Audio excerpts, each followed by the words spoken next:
Assalamualaikum warahmatullahi wabarakatuh.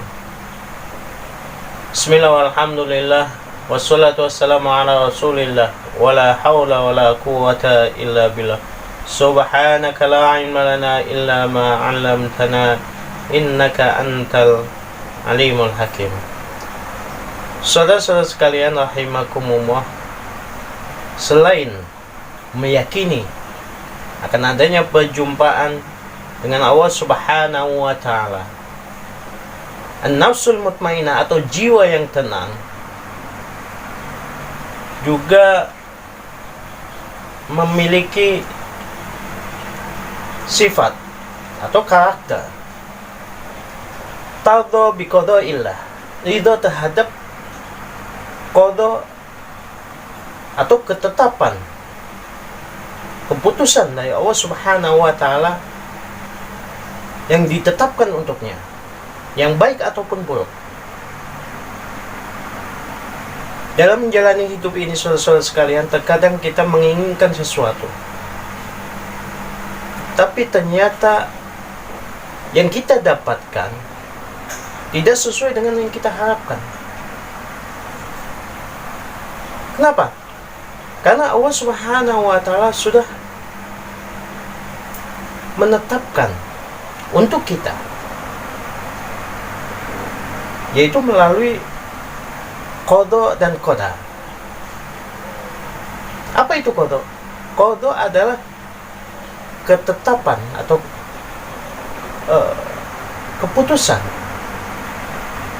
yang sudah Allah tetapkan untuk kita, dan itu sudah ada sejak kita belum ada, atau sejak zaman azali. Ini namanya qada. Ya, qada ini dari kata qada yaqdi, yang artinya menetapkan atau memutuskan. Nah, kemudian ada juga qada, takdir, atau yang sering kita kenal dengan takdir, dari kata qadar yuqaddiru takdir, yang artinya ukuran.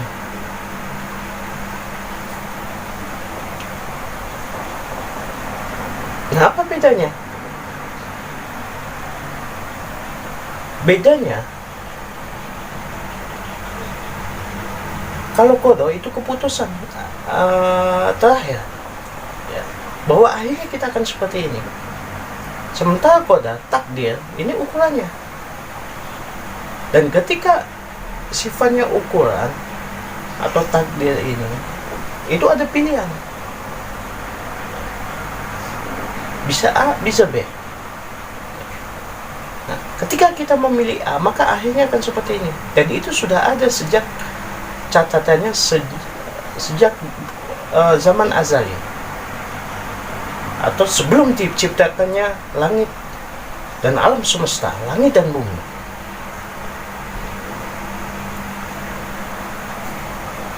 Ketika kita memilih B, maka akhirnya seperti ini.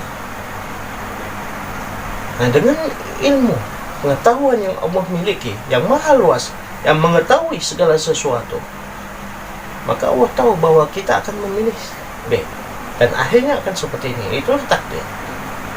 Nah, maka kita sebagai orang yang beriman kepada Allah Subhanahu wa ta'ala juga diperintahkan untuk meyakini, mengimani adanya qada dan qadar. Ya. Untuk lebih gampangnya, saudara-saudara sekalian, menjelaskan tentang takdir ini, ketika misalkan kita sedang menaiki mobil, katakan naik taksi, kemudian di tengah perjalanan bisa saja terdetik, apakah kita akan loncat keluar dari mobil padahal mobil masih berjalan atau tidak.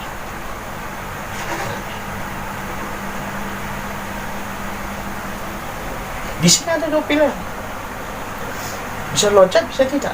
ketika loncat maka ukurannya atau takdirnya akan seperti ini. Bisa saja kita mati, bisa saja kita cacat.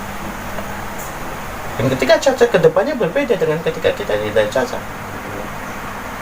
Nah, ketika kita memilih tetap berada di mobil, maka kedepannya seperti ini, ukuran seperti ini. Jadi selalu ada pilihan. Nah, qada adalah ketetapan untuk kita yang sudah Allah putuskan, bahwa kita akan memilih seperti ini, dan itu didasarkan atas ilmu Allah Subhanahu wa Ta'ala yang maha alim, yang maha mengetahui. Maka ketika terjadi satu wabah di satu tempat, dan ketika Umar bin Khattab ingin masuk ke dalam wilayah tersebut, diberitahu oleh sahabatnya. Kemudian Umar memutuskan untuk tidak jadi masuk. Nah, ada seorang sahabat yang berkata kepada Umar bin Khattab, "Wahai Umar, kenapa kamu lari dari takdir Allah?" Nah, Umar di sini menjawab, "Saya lari dari takdir Allah menuju takdir Allah yang lain." Nah, inilah di sini soal kita bisa memahami bahwa yang namanya takdir adalah ukuran. Ketika Umar tetap masuk ke dalam wilayah tersebut yang di dalamnya jadi wabah, bisa jadi ukurannya akan lain dengan ketika beliau memilih takdir yang lain dengan tidak masuk ke wilayah yang terjadi wabah tersebut. Nah, qada ini berkaitan dengan keputusan akhir. Dan ini sudah ada catatannya sejak zaman ajali, didasarkan pada pengetahuan Allah Subhanahu wa Ta'ala. Nah, untuk menggapai jiwa yang tenang, saudara-saudara sekalian, maka kita harus meyakini bahwa apa yang kita hadapi, baik ataupun buruk, ini merupakan qada dari Allah Subhanahu wa Ta'ala,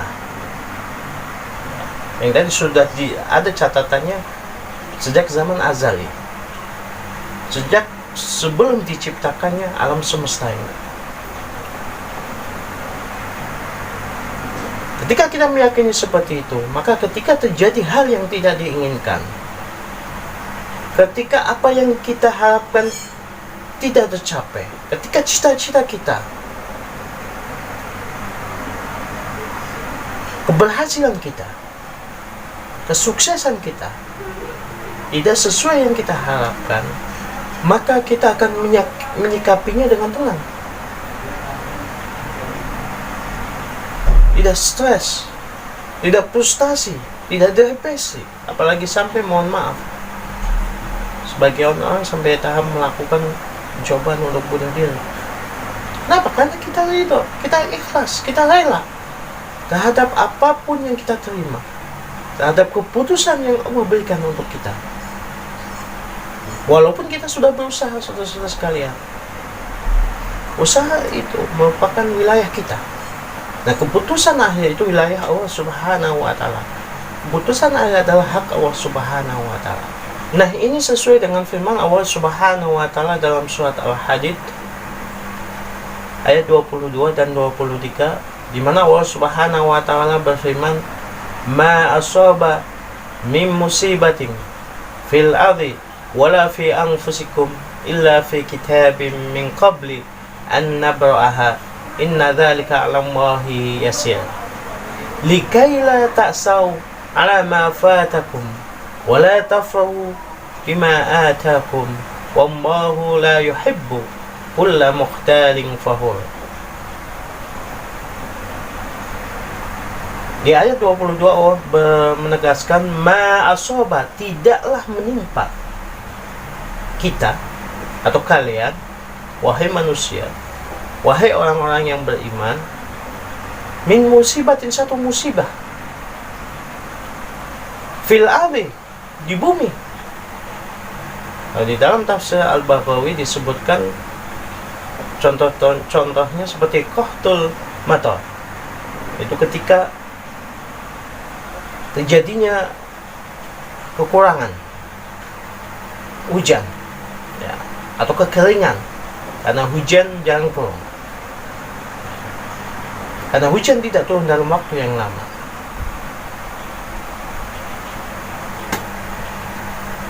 Wa qilatun nabat, dan sedikitnya tumbuh-tumbuhan, sedikitnya tanaman yang tumbuh dengan baik, yang akan menjadi makanan bagi kita. Sedikitnya makanan yang tersedia karena kekeringan tadi. Wa naqsus thamar, dan juga terjadinya kekurangan buah-buahan. Ini contoh-contoh dari musibah yang terjadi di bumi. Kemudian wala fi anfusikum, dan tidak pula pada diri kalian. Anfus itu jamak dari nafsun. Seperti apa? Seperti al-amrad, berbagai macam penyakit. Wa faqdul aulad, dan kehilangan anak-anak, baik karena kematian ataupun yang lainnya. Termasuk juga ketika seseorang mengalami kesulitan untuk mendapatkan keturunan. Ini tidak ada satu musibah pun kecuali apa? Illa fi kitabin, kecuali sudah ada catatannya dalam satu kitab, yaitu di Lauhul Mahfuz. Min qabli an nabra'aha, sebelum, kata Allah, kami menciptakannya. Sebelum kami menciptakan langit, sebelum kami menciptakan bumi, sebelum kami menciptakan manusia, sebelum kami menciptakan alam semesta. Inna dzalika 'ala Allahi yasir, hal yang seperti itu saudara-saudara sekalian itu mudah bagi Allah Subhanahu wa taala. Adanya catatan mengenai semua hal, termasuk hal-hal yang akan terjadi sekian ratus tahun, sekian ribu tahun, bahkan puluhan ribu tahun yang akan datang. Itu mudah sekali bagi Allah Subhanahu wa ta'ala. Dat yang maha mengetahui, dat yang maha kuasa, dat yang maha berkehendak. Likaila ta'saw. Nah, kenapa kita harus memahami seperti ini? Bahwa semua musibah itu sudah ada catatannya, atau sudah ada ketetapannya di Lauhul Mahfuz. Supaya apa? Supaya kalian, supaya kita la ta'saw, la tahzanu, jangan bersedih. Jadi apa yang kita fahami tadi perlu kita tanamkan dalam diri kita, dalam jiwa kita, supaya kita tidak bersedih alama fatakum, ketika ada hal-hal yang tidak bisa kita dapatkan, ketika ada keinginan yang terlewatkan oleh kita, ketika ada cita-cita yang atau harapan yang tidak bisa kita dapatkan, kita wujudkan, maka kita tidak bersedih, kita tetap legowo, kita tetap ikhlas, ridho terhadap apa yang terjadi, terhadap keputusan yang Allah berikan untuk kita. Demikian pula sebaliknya, wala tafrahu bima atakum, dan agar supaya kalian tidak bergembira, sangat bergembira, sehingga berlebihan alama atakum, atas apa yang telah Allah berikan kepada kalian, atas berbagai macam nikmat, atas kesuksesan yang Allah berikan kepada kita. Kita tidak lupa diri. Karena saking senangnya berlebihan, kita lupa diri. Kita lupa bahwa semua itu adalah dari Allah Subhanahu wa Ta'ala. Kita lupa bahwa yang menentukan, yang membuat kita sukses, yang membuat kita berhasil, yang membuat cita-cita kita terwujud hanyalah Allah Subhanahu wa Ta'ala. Nah, di sini saudara-saudara sekalian, dengan pemahaman seperti ini, dengan kita menginstal dalam jiwa kita pemahaman akan ridho terhadap keputusan Allah Subhanahu wa Ta'ala, ridho bi qada'illah, maka akan muncul sifat sabar kita. Sabar terhadap apa yang terjadi, terhadap berbagai macam musibah, hal-hal yang tidak kita sukai yang menimpa diri kita, termasuk berbagai macam penyakit. Dan demikian pula akan muncullah syukur kita, dan hilang dari diri kita sifat sombong, merasa seakan-akan keberhasilan ini adalah karena kerja keras kita, karena keuletan kita, karena kepintaran kita. Tidak, saudara-saudara sekalian, semua ini karena Allah Subhanahu wa Ta'ala. Akan hilang rasa sombong itu, kemudian akan muncul tawadhu, kemudian akan muncul rasa syukur kepada Allah Subhanahu wa Ta'ala.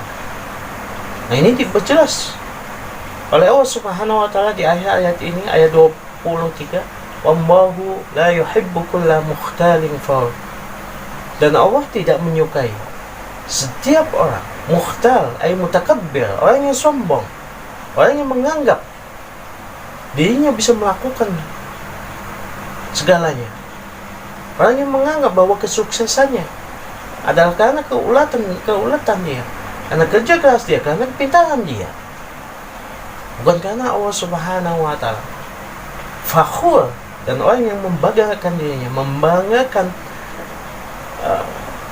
kepintarannya, membanggakan jabatannya, membanggakan kekayaannya, dan merasa bahwa dirinya adalah yang paling hebat. Nah, dengan kedua hal ini, saudara-saudara sekalian, itu sifat sabar dan rasa syukur kepada Allah Subhanahu wa Ta'ala dalam menyikapi setiap hal yang kita hadapi dalam hidup ini, maka hati kita akan semakin tenang.